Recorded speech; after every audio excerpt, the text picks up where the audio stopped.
Bien, dice Segunda de Crónicas, capítulo 12, versículo 1 en adelante. Dice así: Cuando Roboam había consolidado el reino, dejó la ley de Jehová y todo Israel con él. Y por cuanto se había rebelado contra Jehová, en el 5.º año del rey Roboam subió Sisa, rey de Egipto, contra Jerusalén, y con 1.200 carros y con 70.000 hombres de a caballo, más el pueblo que venía con él de Egipto, esto es, de libios, suquienos, etíopes, no tenían número, y tomó la ciudad fortificada de Judá y llegó hasta Jerusalén. Entonces vino el profeta Semaías a Roboam y a los príncipes de Judá que estaban reunidos en Jerusalén por causa de Sisa, y les dijo: Así ha dicho Jehová, vosotros me habéis dejado, y yo también os he dejado en manos ¿de quién? De Sisas. Y los príncipes de Israel y el rey se humillaron y dijeron: Justo es Jehová. Reconocieron su locura. Y cuando Jehová vio que se habían humillado, vino palabra de Jehová a Semaías diciendo: Se han humillado, no los destruiré, antes los salvaré en breve, y no se derramará mi ira contra Jerusalén por mano de Sisa. Y todo el mundo dijo: ¡Yupi! Jehová nos restauró, Jehová nos oyó, Jehová nos va a levantar. Ay, pero lo que dice el verso 8. Pero serán sus siervos para que sepan lo que es servirme a mí y que es servir a los reinos de estas naciones. Padre, en el nombre de Jesús damos gracias por tu palabra, que ya está bendecida. Yo la envío para que haga la obra por la cual en esta hora va a calar en lo más profundo de cada corazón. Aquellos que nos ven por los medios también, tócalos, Señor, y ministrales con tu palabra, en el poderoso nombre de Jesús. Amén, amén y amén. ¿Puedes ocupar tu lugar? Yo le puse a esto, hay que ponerle un título, ¿no? Reinando en cautividad. Y cuando yo leía la historia de Roboam, me enfrenté a un individuo, a un personaje, a un liderazgo que marcaba todas las pautas para poder alcanzar el éxito y la autoridad que había recibido por herencia. De acuerdo a la historia, Roboam, que quiere decir, el nombre de él quiere decir la gente se agrada. Esto era una persona que vivía para la gente. Era una persona que se alimentaba y era una persona que le encantaba que lo vivieran alabando, que le vivieran aplaudiendo. El gabinete de este muchacho era un gabinete lleno de aduladores, de gente que todo lo que él hacía se lo aplaudían. Que todo lo que este muchacho decidía consideraba el gabinete entero que era un número de muchachos inexpertos y pensaban que lo que él hiciera, aunque fuera incorrecto, lo dejaban correr con eso. Hay un peligro, y es que cuando nosotros estamos en autoridad, nosotros necesitamos tener autoridad sobre nosotros. Porque si el hombre no tiene autoridad en él, no va a poder gobernar y no va a poder reinar con un reino sano. Roboam se alimentó y se buscó un gabinete de gente inexperta en el reino. Gente que no tenía la experiencia, gente que no sabía entrar ni salir, gente que nunca había peleado contra gigantes, gente que nunca había ganado ninguna batalla, gente que no tenía experiencia en qué momento uno puede entrar y en qué momento uno puede salir, cuándo tiene que multiplicar la fuerza y cómo debe uno guerrear las batallas de la vida. A veces nosotros pasamos por dificultades y tenemos pruebas, tenemos circunstancias, tenemos situaciones y todos pasamos por ahí. El problema está dónde está tu consejo, a dónde tú te apoyas, en quién tú confías, a quién tú le das tu brazo para que te ayude a salir del hoyo. A veces nosotros confiamos más en el hombre, Roboam. Ahorita te voy a explicar quién era este hombre.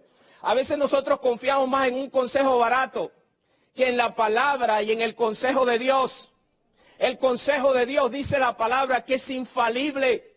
Y es un consejo que marca y cala la vida del individuo y lo lleva a tener éxito. El consejo del hombre es un consejo temporal, un consejo fofo, un consejo que no trae una sabiduría para tener una estabilidad eterna en el Señor. Y mucho menos en nuestro diario vivir. Bueno, pues Roboam viene de una jerarquía y de una cultura real. Este muchacho, nada menos ni nada más, es nieto de Salomón. Y venía de una familia, yo no sé cómo le dicen ustedes, pero algunos le dicen la crema nata. Algunos le dicen los de nariz repingadita. Ya no sé, cada país tiene su, ¿verdad?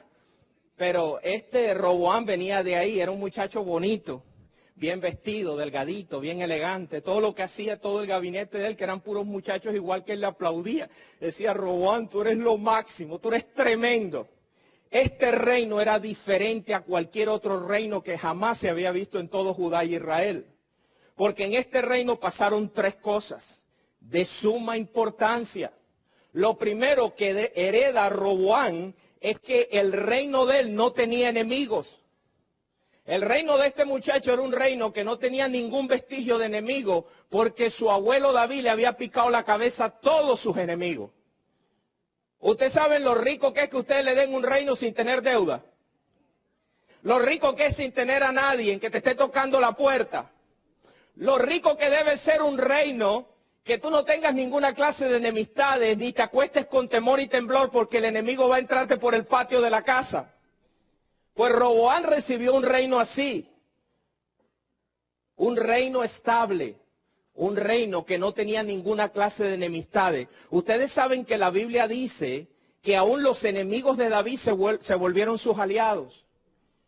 Aún aquellos que estaban en contra de la ley de Jehová en los días en que David conquistó toda Judá y todos esos territorios, aún sus enemigos dijeron, espérate, nosotros no podemos ir en contra de David, porque este David está pegadito a Dios y el que se va en contra de David le van a picar la cabeza.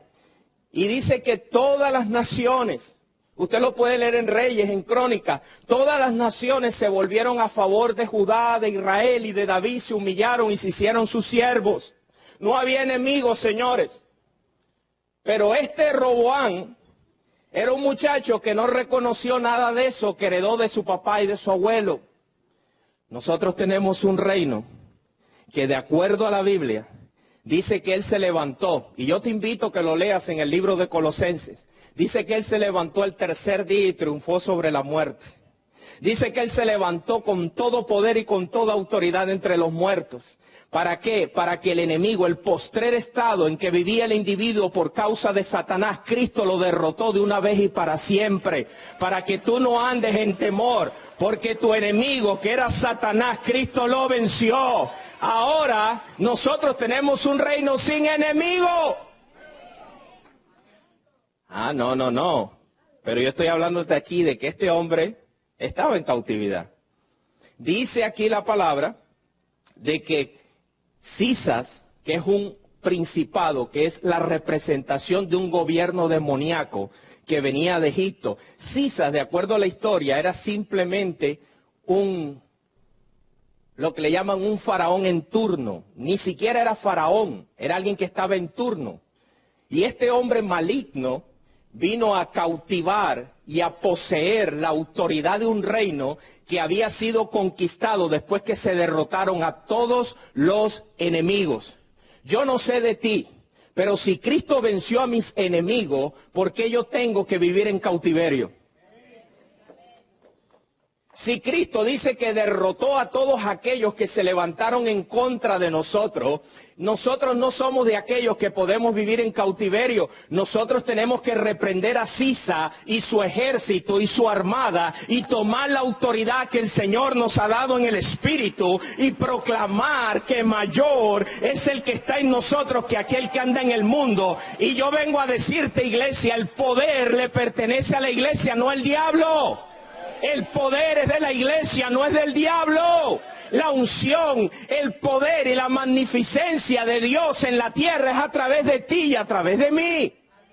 no del diablo. Nos pasamos el día entero glorificando las obras de Sisa, que si viene con un ejército, que si viene con una armada, que ya enfermó a mi tío, que ahora mi primo está endemoniado. No, no, no, no, no. Deja que Sisa ladre. El Rey de Reyes y el Señor de Señores ha dicho que Él venció tus enemigos. Diablo es un mentiroso. Él venció tus enemigos. Que Sisa ladre. Hay problema con eso. Dios le dio autoridad para ladrar. Pero cuando venga a mi casa, que entienda. Cuando llegue a tu casa, que entienda que el reino de Dios fue dado a nosotros. Y ahorita más adelante vamos a hablar un poquito de la autoridad en el reino. ¿Verdad? Ahora, este era un reino diferente. Era un reino que no tenía enemigos. Era un reino de poder. En el versículo 1, este muchacho, cuando toma la autoridad heredada por su abuelo y por su papá Salomón, este muchacho consolida el reino, como dice el verso 1, él consolidó el reino. Es decir, él arrancó con el pie derecho. Él arrancó creyendo en lo que había recibido. A veces cuando nosotros pasamos el altar creemos en el primer amor.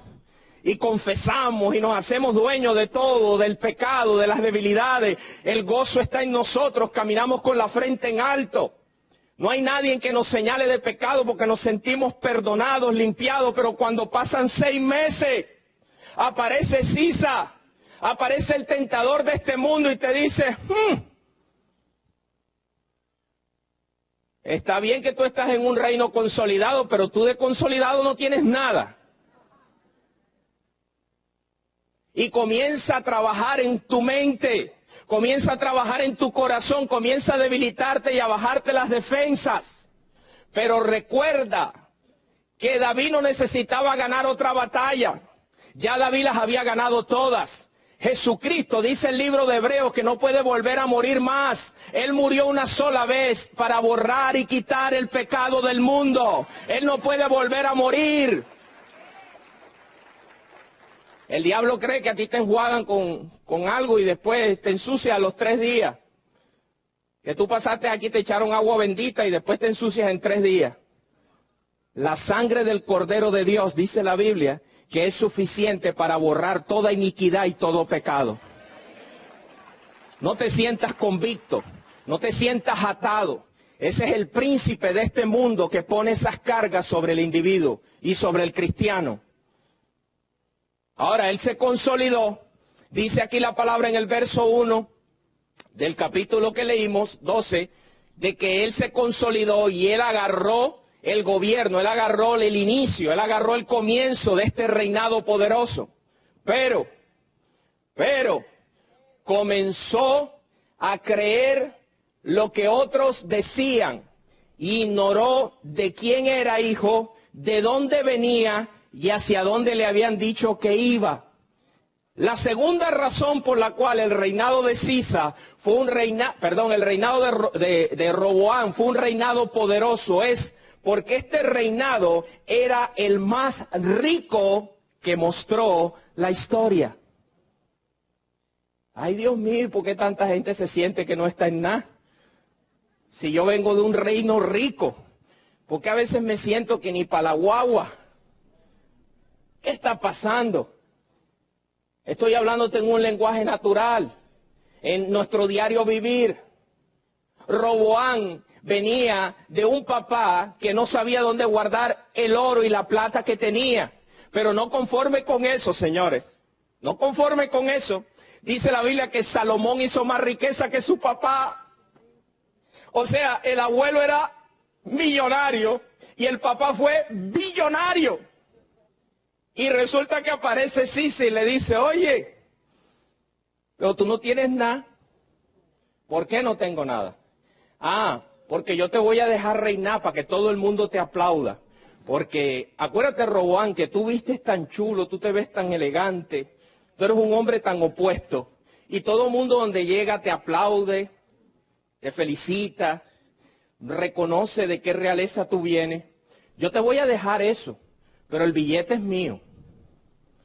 Eso dice Sisa. Si tú lees toda la historia, dice que Sisa tomó todos los tesoros que habían en Jerusalén y en Judá y se los llevó para Egipto. Y así no se puede reinar. Porque la Biblia dice que él siendo pobre él siendo rico se hizo pobre para que nosotros fuésemos enriquecidos a través de él. Tú no puedes dejar que el enemigo te lleve a reinar sin nada en el bolsillo.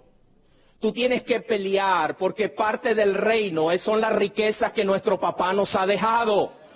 Nosotros no podemos permitir que el diablo nos ponga a reinar. Ah, no. ¿Quién eres tú? Yo no sé, tengo como 3 títulos, pero tengo la vida hecha a pedazos.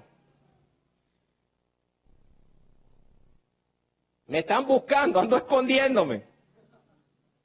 Le debo a Raimundo y a todo el mundo, como dicen por ahí. Nosotros hemos recibido un reino de poder. Y yo no voy a permitir, ni tú tienes que permitir que este demonio, este principado, te deje reinar, pero te deje reinar con los bolsillos pelados. Porque de acuerdo a la Biblia, Jesús venció el poder de la miseria y de la pobreza en la cruz del Calvario. Ahora, como dice el pastor, si tú quieres seguir pobre, ese es tu problema. Si tú quieres seguir así, ese es tu problema, pero yo he venido a arrebatar lo que es mío. Yo he venido a tomar lo que Dios me dio. Yo he venido con autoridad en el Espíritu a decirle al diablo, yo voy a reinar, pero yo voy a reinar como un hijo de un rey. Porque mi papá venció a mis enemigos y el reino que yo voy a representar en esta tierra tiene que ser un reino que hable de un rey poderoso, que hable de un rey rico, que hable de un rey maravilloso, que hable de un rey que tiene autoridad en el Espíritu.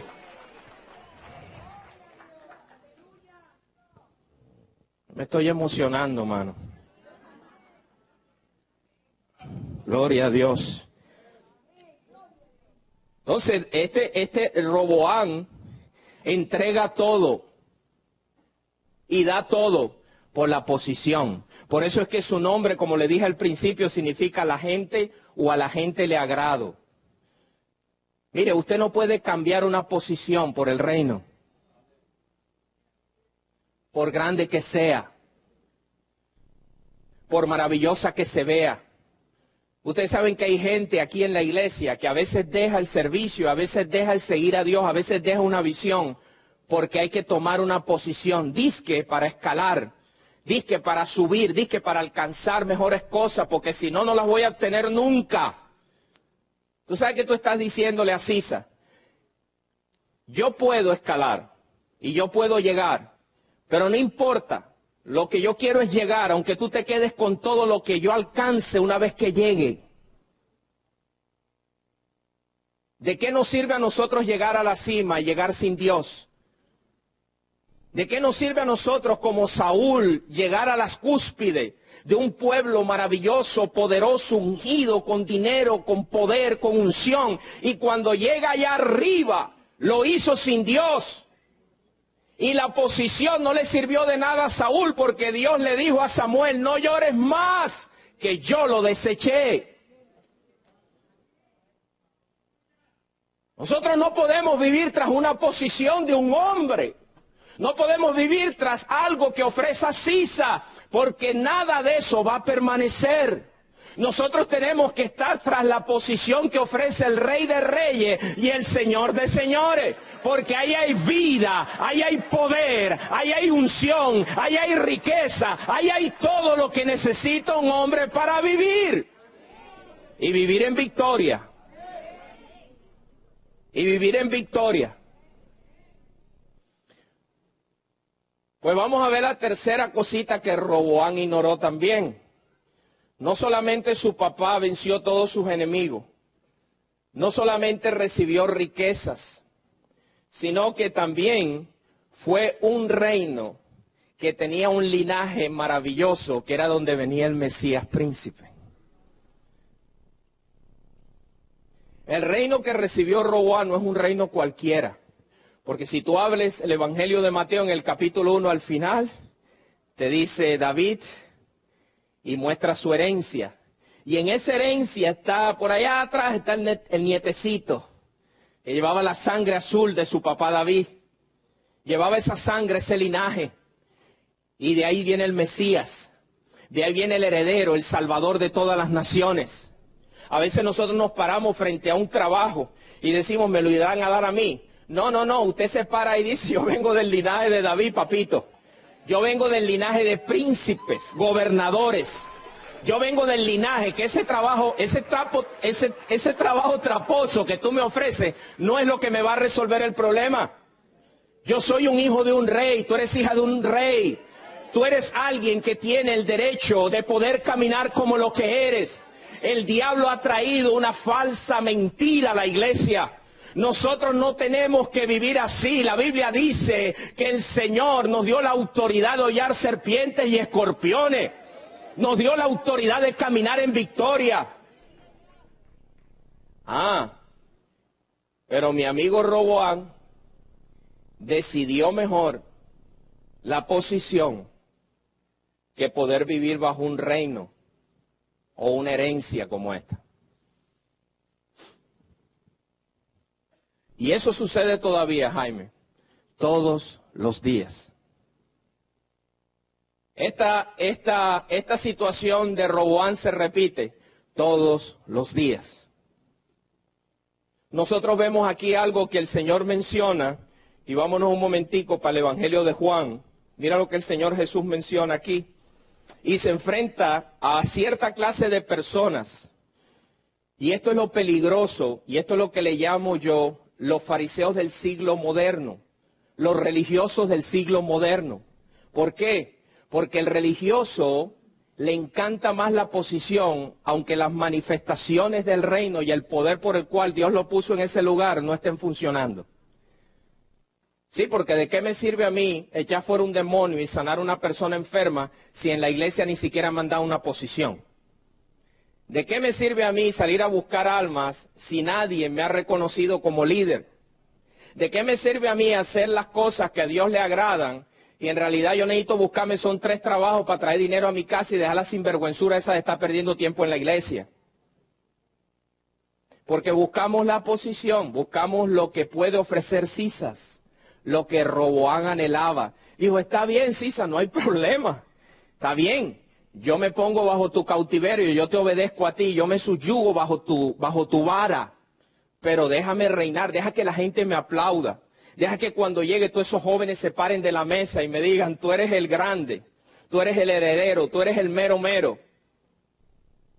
El Señor se encontró con esa misma falacia en el libro de Juan, y lo pueden ver ustedes conmigo en Juan en el capítulo 8, verso 44. 8:44 de Juan. Miren cómo dice, vosotros sois de vuestro padre el diablo. Estoy hablando a los fariseos, no se lo estoy diciendo a ustedes, esto es para los fariseos. Y los deseos de vuestro padre queréis hacer. Él ha sido homicida desde el principio y no ha permanecido en la verdad, porque no hay verdad en él. Cuando habla mentira de lo suyo habla porque es mentiroso y padre de mentira. La gente dice, ese es el diablo. Claro que sí, él es padre de mentira. Esto es un gobierno falso al cual Jesús está desenmascarando.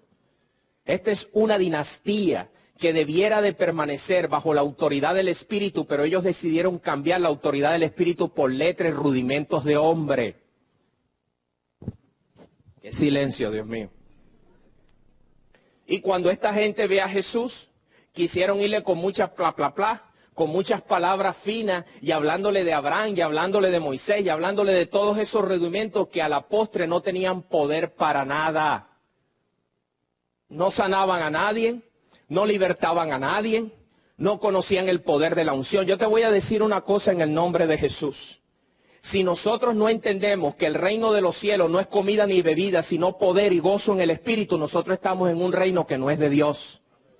Si nosotros estamos sirviéndole a Dios y nosotros no podemos hacer los milagros y vivir en completa paz, en completa armonía, vivir en el gozo del Espíritu, nosotros no hemos conocido el poder y mucho menos hemos conocido el reino de Dios. El reino de Dios no es posición. El reino de Dios no es como vistes. El reino de Dios no es como habla. El reino de Dios no es cuántos grados de universidad tienes. ¿Por qué?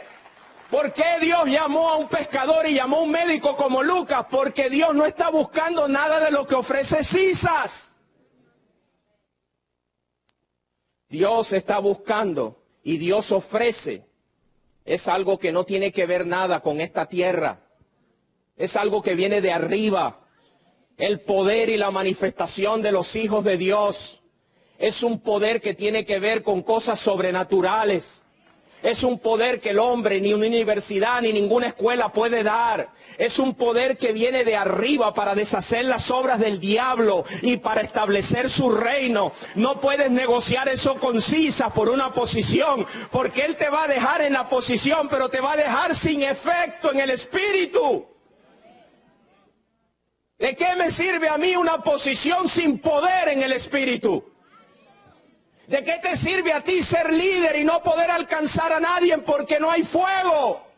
Porque no hay poder, porque no hay milagro. Y estas señales seguirán a los que creen en mi nombre. Hollarán serpientes y escorpiones y sobre toda fuerza del mal. Y nada los podrá dañar. Eso es con la unción del Espíritu. Eso no es con una posición. Los religiosos de los días de Jesús tenían posición. Mira, yo no sé si tú lo has leído, pero debo decirte que cuando la Biblia habla que ellos se vestían de vestiduras con filaterías y con muchos adornos, y se paraban en las esquinas y en las plazas, esos trajes, de acuerdo a la ley, representaban la autoridad de un sacerdote. Y cuando ellos se vestían de esa manera, mucha gente se postraba. De ahí es donde viene la tradición católica. Y perdónenme si hay algún católico aquí sin ofenderlo, es que tú al Papa le besas la mano. Porque de acuerdo a la tradición y la costumbre pagana, ellos se vestían así, mucha gente se postraba y le decía Rabit, y bajaban su cabeza, las mujeres se cubrían el rostro, se tapaban su cabello con un velo, y a ellos les encantaba eso, y decían, mientras yo esté así, mientras yo permanezca así, que se caiga el mundo, mi hermano. Que se lo lleve todo. Mientras el pastor me tenga como cabeza de rey, que se caiga la casa y mi matrimonio en 3 pedazos.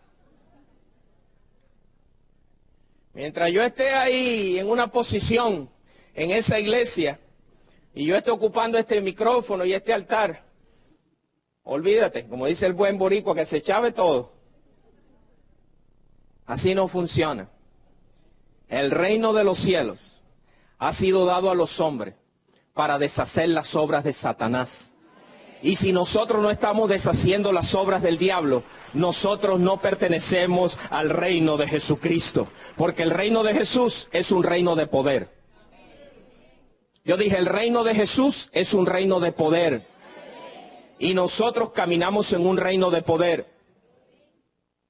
Este tipo de personas andaban deseando todo lo que es añadidura. Andaban buscando las cosas que pertenecen a la vida y al diario vivir. Yo no sé de ti, pero yo te voy a decir una cosa. Roboam no tenía ninguna necesidad de vivir en esa condición de cautividad. Porque Roboam era una persona que había sido puesta por Dios, como tú y yo hemos sido puestos por Dios en un reino inconmovible. Nosotros tenemos un reino que Dios lo compró con precio de sangre. Nosotros tenemos una herencia que nadie ni nada puede pagar el precio por el cual Jesús pagó para nosotros recibir lo que hemos recibido. Tener en poco esta herencia, tener en poco esta heredad, tener en poco las riquezas, tener en poco la gloria, tener en poco la presencia, es una afrenta contra el Espíritu Santo de Dios.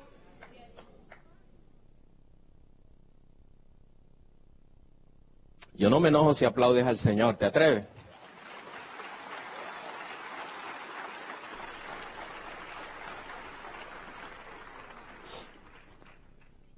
Los reinos, así dijo Jesús, los reinos de mi Padre han sido dados a la iglesia. El poder del Espíritu Santo ha sido dado a la iglesia. Pero la religión y la tradición ha cambiado el poder por la posición. La religión y la tradición ha removido lo que es real por la imagen y la apariencia.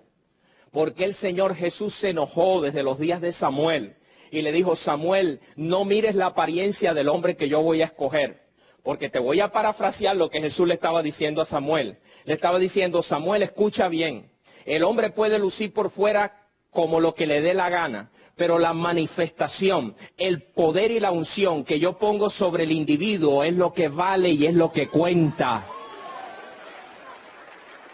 ¿Qué me importa mi posición? ¿Qué me importa a mí si puedo o no puedo hacer aquello o esto? Lo que yo tengo que preocuparme es qué tanto de Dios está dentro de mí. Lo que tú tienes que preocuparte es qué tanto de Dios tú tienes. Lo que tú tienes que buscar es aquello que no lo da el hombre, sino viene de Dios. Aquella unción que permanece, aquella unción que pudre y rompe el yugo de esclavitud y de pecado.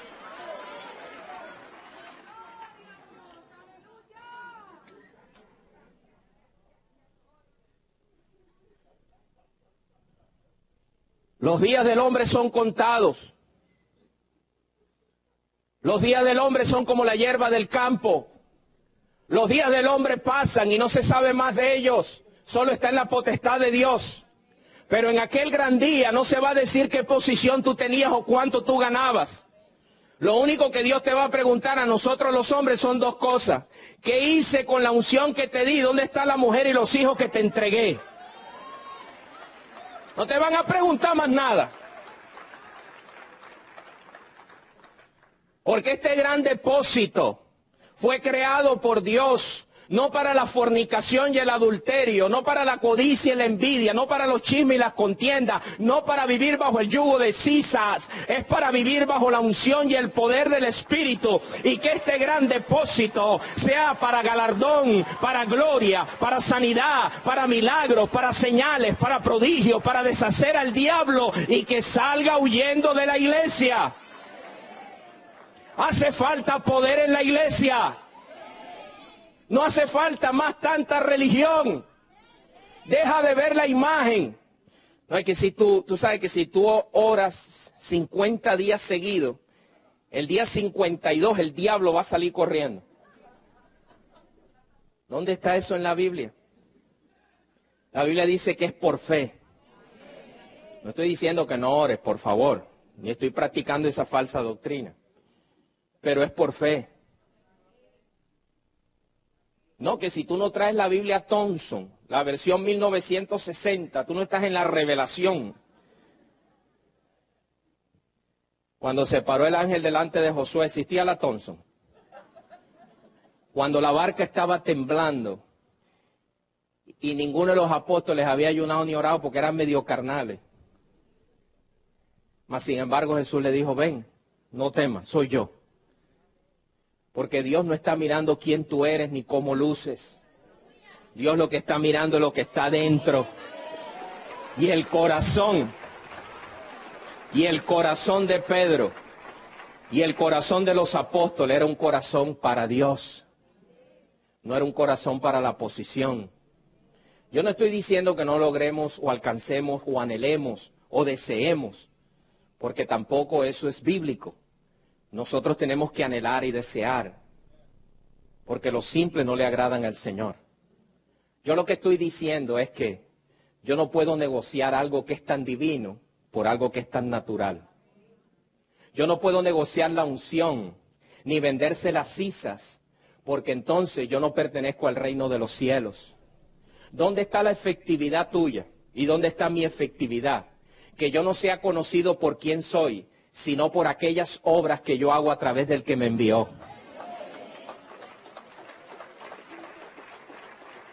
El día que a ti te conozcan por quien tú eres, ya te amolaste. Porque a Jesús le preguntaron, ¿y quién eres tú? Mire, yo te voy a retar, y si tú quieres algún día, llámame aquí a la iglesia y corrígeme. Pero yo no he leído todavía en los 4 evangelios que Jesús se llamó a sí mismo algo. Él no tuvo posición. Cuando le preguntaban, la gente quedaba medio taruloca porque no sabían quién era. Tú eres el profeta. ¿Tú quién eres? ¿Cómo te llamas? Porque yo veo mucho poder ahí. Tú tienes que tener un nombre. ¿Sabe por qué? Porque la unción que Jesús cargaba era más divina que la posición. Y el diablo se ha encargado de hacerlo al revés. Hermano, una vez que tú llegues, una vez que tú lo logres, una vez que te llamen líder, una vez que tú te pares en una esquina y te digan rabí, o te digan profeta, o te digan maestro, ¿qué tengo que hacer para graduarme de profeta? Una vez me dijo a mí uno de mis discípulos, Jaime, pero tú a nadie nunca le has dicho que estudiaste en un instituto bíblico. Y digo, Dios me libre de decir eso. Muchos de mis compañeros que estudiaron conmigo se perdieron para el mundo, porque la cabeza se le llenó de tanto conocimiento que olvidaron lo más sencillo, que es la misericordia y el amor.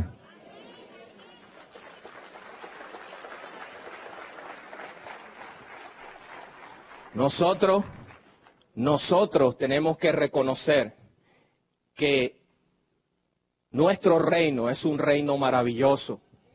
Nuestro reino es un reino eterno. Nuestro reino es un reino que fue recibido por gracia. Y todo lo que se da por gracia se ama. Todo lo que se recibe gratuitamente, sabiendo nosotros que fue comprado por un precio muy alto, se aprecia. Cuando yo oigo decir a muchas personas, no, yo no quiero esto, yo no voy para esto, yo no me involucro en nada, ¿sabe qué tú le estás diciendo al Señor? Tú le estás diciendo al Señor, ¿sabes qué? El sacrificio tuyo no me importa nada. Yo no lo considero para nada. Pero la Biblia dice que aquellos que se humillan serán exaltados, pero los que se exaltan, yo dije, los que se exaltan serán humillados. Es mejor. Y vamos a volver al capítulo de Segunda de Crónicas, capítulo 12. Es mejor ser humillado por Dios que ser humillado por el hombre. Porque Dios, en su amor y en su misericordia, nos da un tiempo de gracia, nos da un tiempo de recuperación, nos da un tiempo de reflexión, nos da un tiempo de ver las cosas en nuestra mente finita de la manera más clara que la podamos ver para que la entendamos y entendamos su propósito, sus metas, sus sueños. Pero cuando nosotros nos rebelamos en contra de eso, eventualmente Dios dice, ok, papito, yo te amo mucho, yo morí por ti, tú te humillaste delante de mí, pero tú no conoces mi reino, ni tú tampoco has amado la obra más que lo que Sisa te está ofreciendo. Por tanto, como tú amas más lo que Sisa te ofrece, yo te voy a dejar en mi reino, pero sin poder, porque mi reino no lo puedo compartir con Sisas. Jaime, porque hay muchos líderes que como que no arrancan. Yo te voy a decir por qué no arrancan. Y los argumentos de ellos no los quiero oír. Pero uno tiene la potestad de decidir si se va a entregar el reino de su amado hijo o se va a entregar el reino de Sisas. Porque aunque Roboam para la imagen de Judá y de Jerusalén seguía siendo rey, para Sisas era un esclavo. Y tú lo ves que brinca, y tú lo ves que saltan, y tú lo ves que tienen palabra, y tú lo ves que se mueven, y tú lo ves que andan con una Biblia juzgando a medio mundo y señalando a medio mundo. Tú dices, es tremenda mujer de Dios, es tremendo hombre de Dios. Y Sisa por aquí lo mira y le dice, sin vergüenza, tu reino es mío. Lo que tú tienes y lo que profesas me pertenece. Porque aunque yo te dejé correr, tú estás amarrado conmigo. Ahora, ¿cómo podía Roboam reclamar eso? Si Roboam se lo concedió. ¿Sabes por qué? Porque él decidió ser mediocre y ser cobarde. Su papá nunca fue así. Y su abuelo tampoco fue. Su papá fue medio sinvergüenza en otra área. Pero su papá y su abuelo le enseñaron principios a él. Que el reino hay que cuidarlo, hay que pelearlo, hay que batallarlo. Ustedes saben. Dale un aplauso al Señor con fuerza. Ustedes saben que yo conozco a gente que entrega el reino por 2 panes y 3 peces. No, y a veces decimos, no, eso está en la Biblia. Ese Saúl que entregó todo por 2 panes y un plato de lentejas. Yo no lo hago así. Hay cuántos hombres que se enamoran, se van de aquí. ¿Cuántas mujeres estériles que Dios le da a su primer hijo y se van de aquí después que se lo da?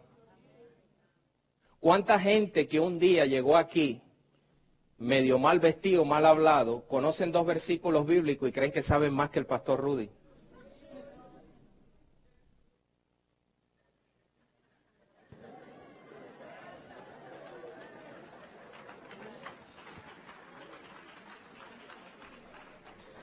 Yo sé una sola cosa, que cuando yo andaba con mi fuma por ahí, ya pastor era pastor. Y él va adelante, él es mi capitán.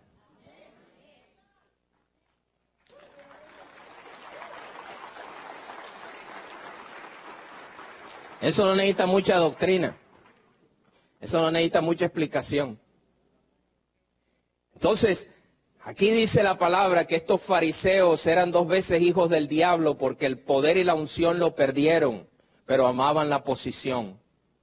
Cuando yo estaba orando en esta palabra que te iba a dar en esta mañana, el Señor puso una carga muy pesada en mi corazón y me dijo, Jaime, nosotros hemos conocido una iglesia, pero no hemos conocido mi verdadera iglesia. La verdadera iglesia del Señor es una iglesia de poder. ¿No es eso lo que dice el libro de los Hechos? Y recibiréis poder. Ah, pero la gente cree que el poder tiene que ver con la posición. No, yo voy a llegar, cuando ya yo esté montado ahí, y cuando ya mi cabeza de rey me ponga 50 personas debajo de mí, tú vas a ver lo que es unción y lo que es poder. El poder nace en la oscuridad. El poder nace en el desierto. El poder nace en las cavernas. El poder nace en los cuartos donde nadie te está viendo. El poder nace donde nadie paga nada por el sacrificio que tú estás haciendo. El poder nace del hambre. El poder nace de la necesidad por Dios. El poder nace de la sequía. Y una vez les prediqué aquí a la iglesia, me parece que yo les estaba predicando sobre lo que significan los ríos en Jerusalén. Y el Jordán tiene un significado, pero el arroyo de Querí tiene otro significado. Y Dios nos va a llevar a lugares secos para poder procesar en nosotros, para poder activar en nosotros, para poder derramar su vino. Pero luego viene el Jordán, que es un lugar de abundancia y de provisión. Para siempre el justo no quedará en el suelo.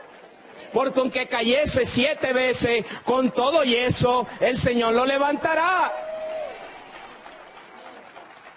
No será avergonzado jamás.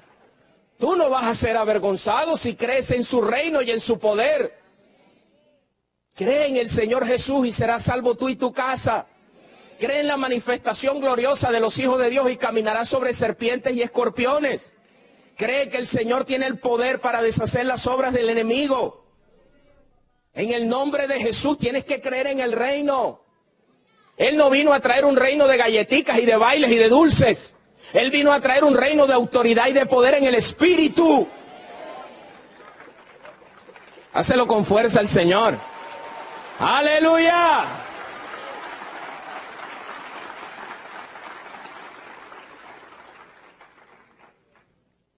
Y para ir ya cuadrando esto, ¿verdad?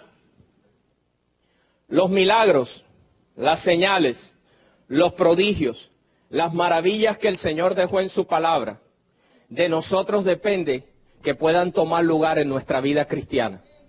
No depende del pastor, no depende de la iglesia, no depende de las circunstancias o no depende de en el mover en que tú estás.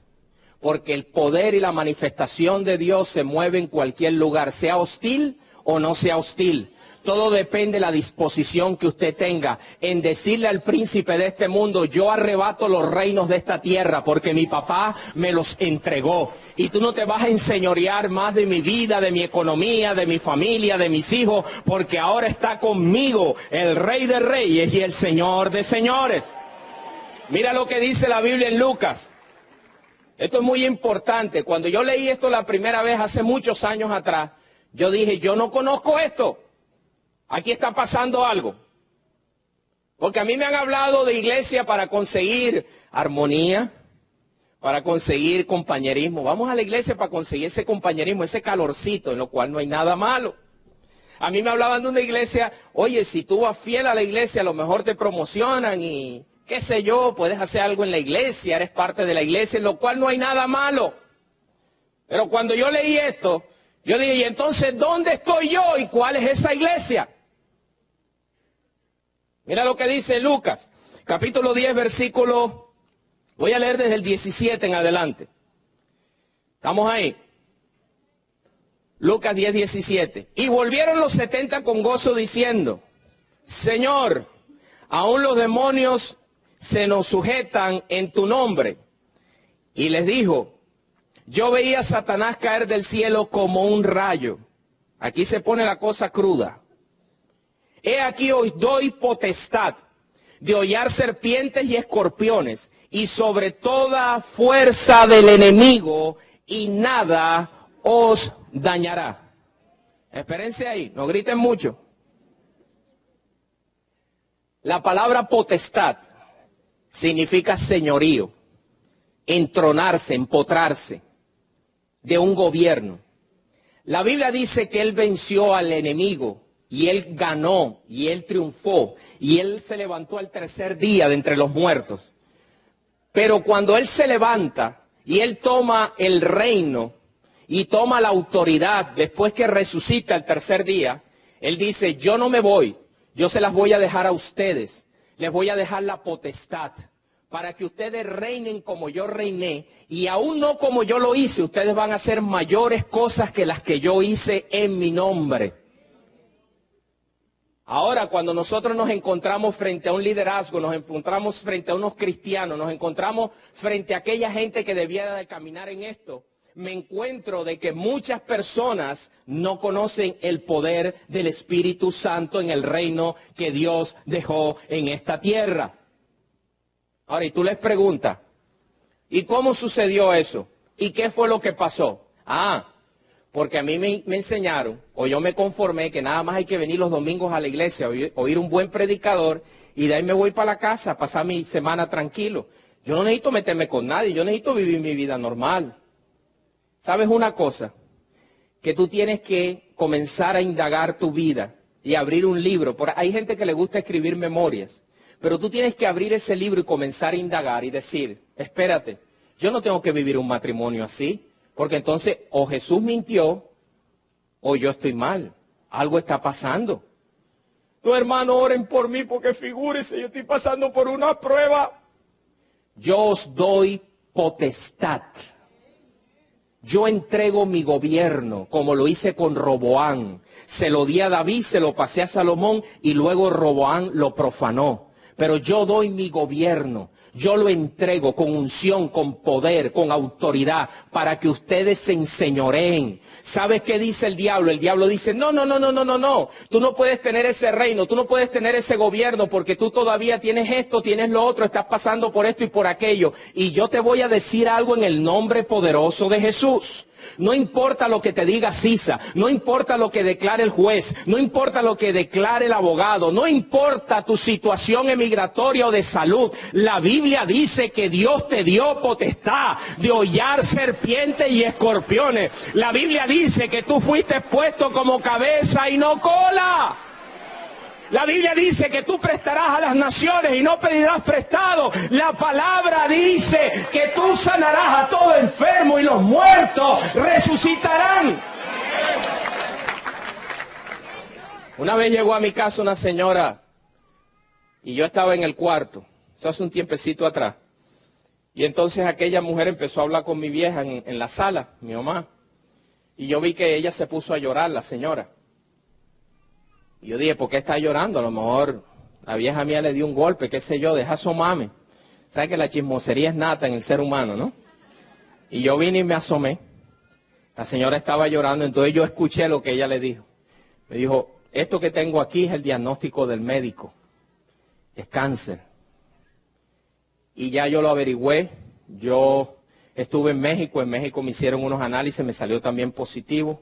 Ahora vine aquí a los Estados Unidos y también positivo, y es algo fulminante, yo estoy desesperada. En esa época yo recuerdo que mi mamá decía, bueno, vamos a orar por ti, fue lo que ella dijo. Y yo estaba en el cuarto, en ese fuego, en esa comunión con Dios. ¿Tú sabes cómo es eso? Que tú crees que el cielo está ahí metido contigo en el cuarto. Y en eso la vieja mía se prepara para prepararle un juguito o algo a la señora. Y yo me la acerco a la señora y yo le digo, vea, ¿usted cree en el Señor Jesús? Y entonces se agarró las dos manos y dijo, no, mi santo, San Judas, y comenzó a mencionar varios santos. Y yo le dije, yo no le estoy diciendo su santo, si usted cree en el Señor Jesús. Entonces ella dijo, hizo los hombros, y yo dije, bueno, si usted confiesa conmigo, yo voy a orar para que el Señor la sane, ¿verdad? Y yo recuerdo que ella confesó a Jesús, oré por ella, mi vieja que estaba ahí oró también por ella, y la mujer se fue para México, ella vivía allá, estaba de paso aquí. Como a los 4 meses más o menos, llamó a mi vieja y dijo, señora, usted no sabe lo que me pasó, tengo a los médicos aquí locos. ¿Sí? ¿Qué pasó? Ellos andan chequeándome, me han metido esto, me han pasado por aquí, me han hecho diferentes exámenes y ellos no saben dónde está ese cáncer, no lo encuentran. No lo encuentran. Ellos no saben dónde está, no lo encuentran. Y yo le dije, pues dígale que no lo van a encontrar. Porque así mismo pasó con Elías cuando se fue en su carro de fuego. Los que tenían la posición salieron a buscar a Elías. Y Eliseo se paró y le dijo, no lo busquen, que se lo llevó un carro de fuego. ¿Qué carro de fuego ni carro de fuego? Él debe estar por ahí escondido. Eso es un cuento de camino para que nosotros nos volvamos religiosos y para que nosotros creamos en la doctrina de Elías. Eso debe estar por ahí escondido. Y Eliseo le dijo, arranquen a caminar. Y dijeron que pasaron 51 días buscando a Elías. Por cabezones. Y no encontraron a Elías. Y Elías riéndose allá arriba. El poder del Espíritu Santo vale más que lo que te puede ofrecer Cisas. Ponte de pie, iglesia.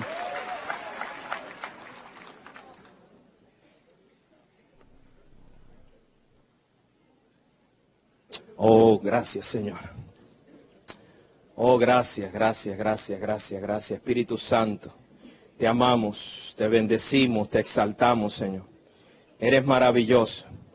El tiempo se nos fue volando. Eres maravilloso, Señor. Eres digno, eres digno, eres digno, eres digno. Gracias, Señor. Gracias, Señor. Gracias. Quiero dejarte con este pasaje que está aquí en Primera de Corintios capítulo 2. Primera de Corintios capítulo 2. Dice así el apóstol. Ustedes saben que Pablo pasó por el trapiche, ¿no? Pablo pasó por el molino. Por eso a Pablo no le impresionaba lo que le iban a dar en Roma. Pablo tampoco le impresionaba el dinero. Pablo no le impresionaba de que había visto a Dios a cara. Pablo nada de eso lo impresionaba. Los teólogos al final de la historia reducen y dicen, bueno, pero ¿qué Pablo? ¿Era un masoquista? Porque después de toda esa carrera y toda esa trayectoria, Pablo llegó al final de su carrera en decir que lo único que él le importaba era el encuentro que iba a tener con aquel que le sirvió. Miren cómo dice. Según Primera de Corintios capítulo 2, así que hermanos, cuando fui a vosotros para anunciaros el testimonio de Dios, no fui con excelencia de palabras, ni de sabiduría, pues me propuse no saber nada entre vosotros o cosa alguna entre vosotros, sino a Jesucristo y a este crucificado. Y aquí viene lo que me remueve por dentro a mí. El versículo 4.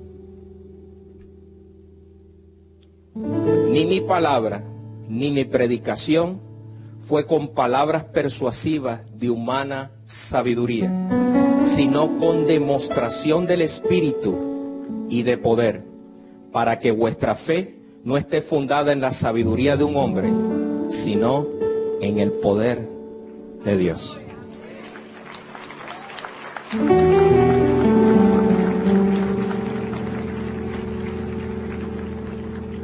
Nosotros a veces leemos y como que no la cachamos, pero la Biblia dice que toda buena dádiva y todo don perfecto desciende del Padre de las luces, en el cual no hay mudanza ni sombra de variación. De tal manera que si tú vas a brillar, o tú vas a llegar a ser alguien, o lo anhelas en tu corazón, tú tienes que aliarte a Dios. Porque Él es el único que puede llevarte a reinar sin cisas. ¿Tú sabes cuántos reinos yo conozco atados? Sean físicos, sean naturales o sean espirituales. ¿Tú sabes cuántos matrimonios yo conozco atados? Tú sabes cuánta gente en la finanza yo conozco atada. Y cuando yo digo atado es que deben más de lo que ganan. Tú sabes cuánta gente yo conozco infeliz que conoció un reino como este. Tú sabes cuánta gente viene donde nosotros a buscar consejería, que han perdido la esperanza, inclusive hasta de vivir. ¿Por qué? Porque la palabrería, la imagen y la representación de un reino no consiste en quién tú eres o lo que tengas. Consiste en que tú seas un vaso de barro y que la excelencia del poder del Espíritu Santo pueda hallar cabida en ese vaso. Si Él no encuentra cabida ahí, si Él no encuentra lugar, tu reino es un reino de Cisas, no de Dios.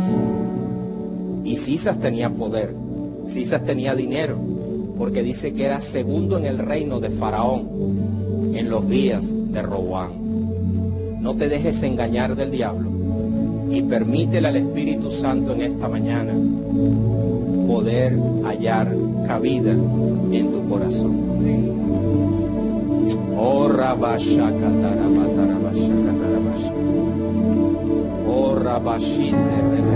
pasa aquí, levanta tus manos. Oh, sí, Jesús. Le dicen los de nariz repingadita. Ya no sé, cada país tiene su, ¿verdad?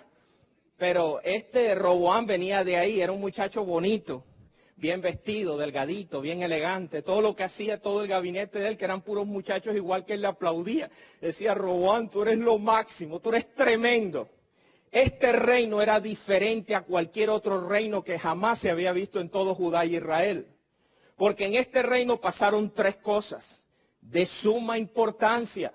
Lo primero que hereda Roboam es que el reino de él no tenía enemigos. El reino de este muchacho era un reino que no tenía ningún vestigio de enemigo, porque su abuelo David le había picado la cabeza a todos sus enemigos. ¿Ustedes saben lo rico que es que ustedes le den un reino sin tener deuda? Lo rico que es sin tener a nadie en que te esté tocando la puerta. Lo rico que debe ser un reino que tú no tengas ninguna clase de enemistades, ni te acuestes con temor y temblor porque el enemigo va a entrarte por el patio de la casa. Pues Roboam recibió un reino así, un reino estable, un reino que no tenía ninguna clase de enemistades. Ustedes saben que la Biblia dice que aún los enemigos de David se volvieron sus aliados. Aún aquellos que estaban en contra de la ley de Jehová, en los días en que David conquistó toda Judá y todos esos territorios, aún sus enemigos dijeron, espérate, nosotros no podemos ir en contra de David, porque este David está pegadito a Dios y el que se va en contra de David le van a picar la cabeza. Y dice que todas las naciones, usted lo puede leer en Reyes, en Crónicas, todas las naciones se volvieron a favor de Judá, de Israel y de David, se humillaron y se hicieron sus siervos. No había enemigos. Naciones. Padre, en el nombre de Jesús, damos gracias por tu palabra, que ya está bendecida. Yo la envío para que haga la obra por la cual en esta hora va a calar en lo más profundo de cada corazón. Aquellos que nos ven por los medios también, tócalos, Señor, y ministrales con tu palabra. En el poderoso nombre de Jesús. Amén, amén y amén. ¿Puedes ocupar tu lugar? Yo le puse a esto, hay que ponerle un título, ¿no? Reinando en cautividad. Y cuando yo leía la historia de Roboam, me enfrenté a un individuo, a un personaje, a un liderazgo que marcaba todas las pautas para poder alcanzar el éxito y la autoridad que había recibido por herencia. De acuerdo a la historia, Roboam, que quiere decir, el nombre de él quiere decir la gente se agrada. Esto era una persona que vivía para la gente. Era una persona que se alimentaba y era una persona que le encantaba que lo vivieran alabando, que le vivieran aplaudiendo. El gabinete de este muchacho era un gabinete lleno de aduladores, de gente que todo lo que él hacía se lo aplaudían.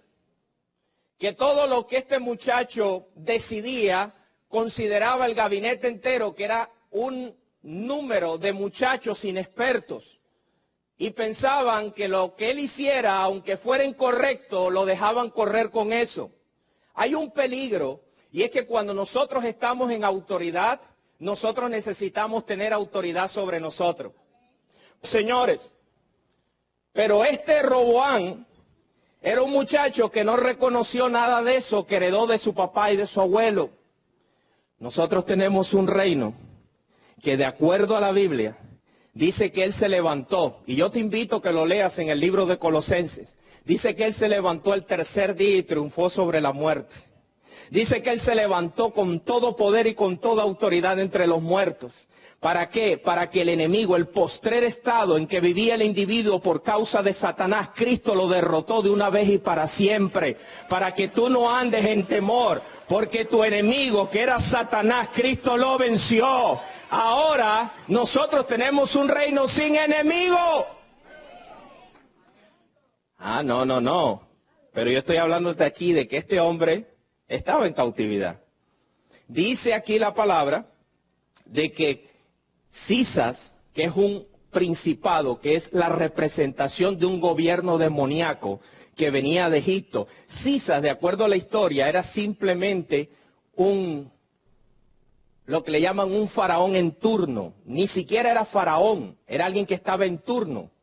Y este hombre maligno vino a cautivar y a poseer la autoridad de un reino que había sido conquistado después que se derrotaron a todos los enemigos. Yo no sé de ti, pero si Cristo venció a mis enemigos, ¿por qué yo tengo que vivir en cautiverio?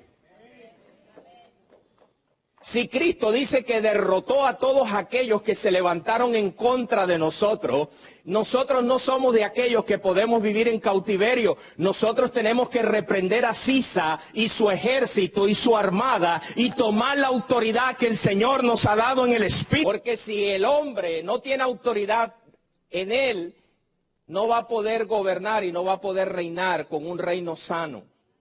Roboán se alimentó y se buscó un gabinete de gente inexperta en el reino. Gente que no tenía la experiencia, gente que no sabía entrar ni salir, gente que nunca había peleado contra gigantes, gente que nunca había ganado ninguna batalla, gente que no tenía experiencia en qué momento uno puede entrar y en qué momento uno puede salir, cuándo tiene que multiplicar la fuerza y cómo debe uno guerrear las batallas de la vida. A veces nosotros pasamos por dificultades y tenemos pruebas, tenemos circunstancias, tenemos situaciones y todos pasamos por ahí. El problema está dónde está tu consejo, a dónde tú te apoyas, en quién tú confías, a quién tú le das tu brazo para que te ayude a salir del hoyo. A veces nosotros confiamos más en el hombre, Roboán. Ahorita te voy a explicar quién era este hombre. A veces nosotros confiamos más en un consejo barato que en la palabra y en el consejo de Dios. El consejo de Dios, dice la palabra, que es infalible y es un consejo que marca y cala la vida del individuo y lo lleva a tener éxito. El consejo del hombre es un consejo temporal, un consejo fofo, un consejo que no trae una sabiduría para tener una estabilidad eterna en el Señor y mucho menos en nuestro diario vivir. Bueno, pues Roboán viene de una jerarquía y de una cultura real. Este muchacho, nada menos ni nada más, es nieto de Salomón. Y venía de una familia, yo no sé cómo le dicen ustedes, pero algunos le dicen la crema nata. Algunos. Bien, dice Segunda de Crónicas, capítulo 12, versículo 1 en adelante. Dice así: cuando Roboán había consolidado el reino, dejó la ley de Jehová y todo Israel con él. Y por cuanto se había rebelado contra Jehová, en el 5.º año del rey Roboán subió Sisa, rey de Egipto, contra Jerusalén, y con 1.200 carros y con 70.000 hombres de a caballo, más el pueblo que venía con él de Egipto, esto es, de libios, suquienos, etíopes, no tenían número, y tomó la ciudad fortificada de Judá, y llegó hasta Jerusalén. Entonces vino el profeta Semaías a Roboam y a los príncipes de Judá que estaban reunidos en Jerusalén por causa de Sisa, y les dijo, así ha dicho Jehová, vosotros me habéis dejado, y yo también os he dejado en manos ¿de quién? De Sisas. Y los príncipes de Israel y el rey se humillaron y dijeron, justo es Jehová. Reconocieron su locura. Y cuando Jehová vio que se habían humillado, vino palabra de Jehová a Semaías diciendo, se han humillado, no los destruiré, antes los salvaré en breve, y no se derramará mi ira contra Jerusalén por mano de Sisa. Y todo el mundo dijo, ¡yupi! Jehová nos restauró, Jehová nos oyó, Jehová nos va a levantar. Ay, pero lo que dice el verso 8. Pero serán sus siervos para que sepan lo que es servirme a mí y que es servir a los reinos de estas